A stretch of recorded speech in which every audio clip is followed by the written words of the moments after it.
네, 오늘도 많은 분들이 포트 상담 보내주셨습니다. 오늘은 메일로 보내주신 시청자분의 포트폴리오 점검해 드리도록 할게요. 일단 기본적인 주식 이해도가 부족해서 매번 매도 타이밍을 놓치셨다고 합니다. 일부 종목은 손절하고 남은 포트라고 하시는데요. 평단을 낮추니 비중만 자꾸 늘고 손절을 하더라도 손실 금액이 많은데 어찌해야 될지 고민입니다. 라고 하셨습니다. 어떤 종목이 들고 계시는지 한번 보도록 할게요. 네, 포트를 보시면 세 종목이 남아 있습니다. 먼저 이 8만 원을 돌파할 것 같다 보였던 삼성전자 결국은 도달하지 못하고 최근에 계속 밀리고 있습니다. 우리 시청자분은 8만 2천 원대에 들어가셨고 비중은 30% 들고 계신데요. 잠시 뒤에 전략 만들어 보도록 하고요. 이 비중 10%의 현대로템은 매수가가 2만 6,300원입니다. 요즘에 좀 힘을 쓰지 못하고 있는 종목이죠.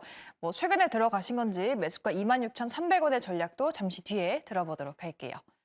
마지막 종목인 핑거는 고점대에서 들어가셨습니다. 15,154원이고요. 비중은 제일 높습니다. 비중 60% 들고 계신데 전략도 한번 만들어 보도록 할게요. 일단 삼성전자 정재훈 대표님께 한번 여쭤볼게요. 최근에 9만전자, 10만전자 이야기도 나왔는데 삼성전자 8만 2천 원대면 기다려도 괜찮을까요? 어떻게 보세요? 우선 제 개인적으로 삼성전자를 좀 매수를 하셔가지고 고민을 하는 거는 그렇게 썩 좋진 않은 것 같습니다. 8만 2천 원대에 좀 매수를 하셨어요. 이미 오래전에 좀 매수를 하신 상황이거든요. 그렇다면 지금 좀 더 배당도 여러 번 좀 받으셨을 거예요. 그러면 지금은 좀 기다리는 게 좋지 않을까라는 점을 좀 말씀을 드리고 싶고요. 우선 반도체 업황 돌아서고 있어요. 그리고 이제는 가동률을 다시 이제 올리겠다라는 그런 얘기들이 좀 있죠. 전 가동률을 아주 천천히 올렸으면 좋겠어요. 그게 제 개인적인 생각인데, 왜냐하면 가동률 올리게 되면 반도체 가격 다시 빠질 거거든요. 분명히. 그럼 수익성 더 안 좋아질 거예요. 그런 턴어라운드에 대한 기회도 놓치게 되지 않을까. 물론 시장 점유율이라든 그 부분들 때문에 일단 가동률을 올린다라는 거는 좋겠지만, 네. 반도체 가격을 좀 더 타이트하게 유지를 하기 위해서는 저는 공장 가동률은 점진적으로 좀 높이는 게 좋지 않나라고 좀 생각을 합니다. 어찌됐든 23년도에 실적을 좀 저점으로 해서 올라가는 그런 부분들이 좀 나와주고 있는 그런 상황들이니까 지금은 그냥 조금 더 보유를 해보시는 전략이 좀 좋을 것 같고요. 네. 난 좀 여유가 있다라고 하게 되면 6만 8천 원대 초반? 그 정도 대에서는 좀 추가 매수를 하셔가지고 단가를 낮추시는 게 어떨까, 그런 좀 의견을 드리도록 하겠습니다. 네, 알겠습니다.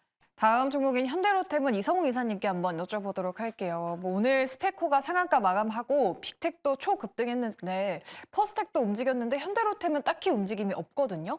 이 종목은 지금 어떤 대응이 필요할까요, 이사님?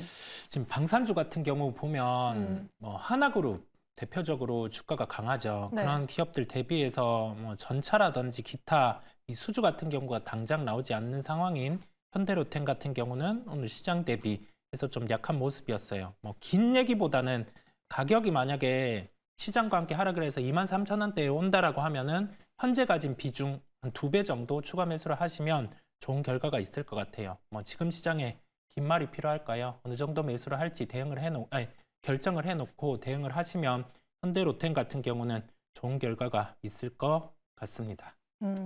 현대로템에 대해서는 그래도 긍정적인 시각을 갖고 계십니다.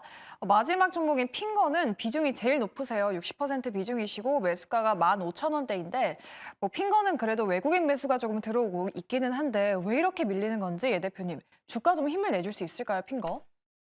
일단 시장 리스크죠. 사실 시장 리스크 때문에 빠지는 건데, 플랫폼 회사예요. 플랫폼 회사가 아직은 조금 주목받기에는 지금 약간 아리까리하죠. 왜냐하면 지금은 플랫폼 쪽보다는 어떻게 보면 소재 쪽, 그 다음에 장비 쪽, 이런 쪽이 훨씬 더 지금 강한 상승세가 만들어지네. 그 실질적인 이익이 많이 발생하는 쪽이 굉장히 강하다는 얘기예요. 그러니까 지금은 이 플랫폼 회사는 어찌됐든 이런 모든, 그러니까 이제 지금의 어떤 AI 스마트폰이라든가 이런 모든 것들이 구축되는 시점, 그때 이 회사들이 이제 핑거라는 회사가 플랫폼을 구축하는데 어떤 매출이 구체적인, 그리고 대형 수주가 조금 나오기 시작해야 본격적인 상승세가 나오지 않겠느냐. 최근에 어떤 흐름을 보면 플랫폼 구조상의 어떤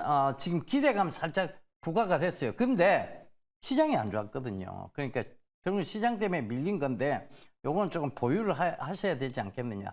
제가 늘 이 방송에서 얘기 드렸는 게 그때 관심이 있는 것들, 물론 지금은 좀 시장에서 소외되어 있어요. 오늘 엔캠 보시면 제가 이제 이 방송에서 굉장히 강조드렸던 때가 6만 원대입니다. 근데 오늘 11만 원대를 넘어섰거든요. 거의 100% 가까이 되는 이제 상승세가 나온 건데 그때 아무도 엔캠에 대한 관심이 없었어요, 사실은. 근데 그때부터 시작해서 올라오기 시작한 거거든요. 전해질에 대한 새로운 관심. 근데 이제 이 핑거도 마찬가지예요.